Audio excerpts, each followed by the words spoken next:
Kombëtarja shqiptare e futbollit është mundur sot me rezultatin 1-0 nga Polonia në miqësoren e luajtur në Valencia të Shpanjës.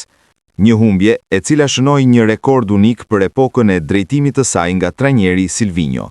Duke llogaritur edhe humbjen me Anglinë, me të cilën mbyllëm eliminatoret, si dhe atë të Polonisë këtë të enjte, kjo ishte hera e parë që braziliani humbte 3 ndeshje radhazi. Periudha më e gjatë ku Shqipëria nuk gjente fitore në drejtimin e Silvinhos ishte 4 ndeshje radhazi, por asnjëherë më parë ajo nuk kishte regjistruar më shumë se 2 humbje radhazi në drejtimin e kuqezinjve, duke shënuar një risi për të.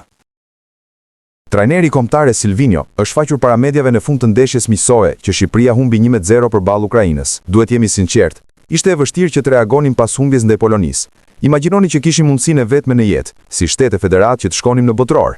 Ishte hera e parë për ne. Pritshmëria ishte shumë e lartë, po luanim 100% dhe më shumë ndaj Polonisë. Kishim edhe një pjesë të ndeshjes në dorën tonë. Në fund të ndeshjes ishte e vështirë ta pranonim. Ishte e vështirë të punonim në ekip dhe mundësia të reagonim, të vinim e luanim këtu ndaj një ekipi të mirë si Ukraina, me lojtarë të mirë. Ky është një ekip i pabesueshëm. E kam parë ndeshjen ndaj Suedisë, mund ta shija sa shumë lojtarë të mirë kishit bërë. Pastaj kur flet për futbollin, e pson 3 gola, je jashtë. Por duke menduar për ekipin ton ishte shumë e vështirë. Ne kemi shpenzuar shumë energji që të vinim këtu, dhe u munduam të bënim mirë në mendjen tonë.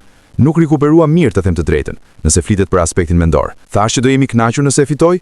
Nëse fiton ndeshjen je, nëse jo, padyshim jo. Edhe paraqitja ishte vështirë, që të rikuperonim lojtarët nga ana mendore. E provuam të gjithë, edhe federata. Për ne është shumë e vështirë, është një kundërshtar i vështirë, por kur je këtu, në play-off, mund ta imagjinosh që mund të shkosh para. Nuk ja dolëm. Polonia ishte rezultati vështirë, e përsërit se si përfundoi ndeshja.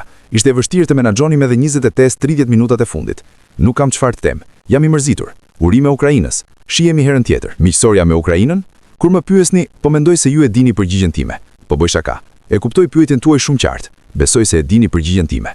Është e vështirë për të dyja skuadrat, po flas për një ndeshje me Ukrainën. 5 ditë më parë po luanit në nivele të larta, për qëndrimi dhe taktikisht, dhe të gjithë lojtarët po prisnin për atë ndeshje që ishte 5 ditë më parë. Është e vështirë për të dyja skuadrat. Sigurisht që Ukraina luajti shumë më mirë se ne sot, kanë kualitet të mrekullueshëm. Keni lojtarë që luajnë te PSG, Benfica, Guignon, Bournemouth, Everton, shumë lojtarë të mirë. Ishte e vështirë për ne. Le të shkojmë te pika që po më pyet. Ishte shumë e vështirë që Shqipëria të shkonte në play-off, nënkuptonte shumë për të gjithë.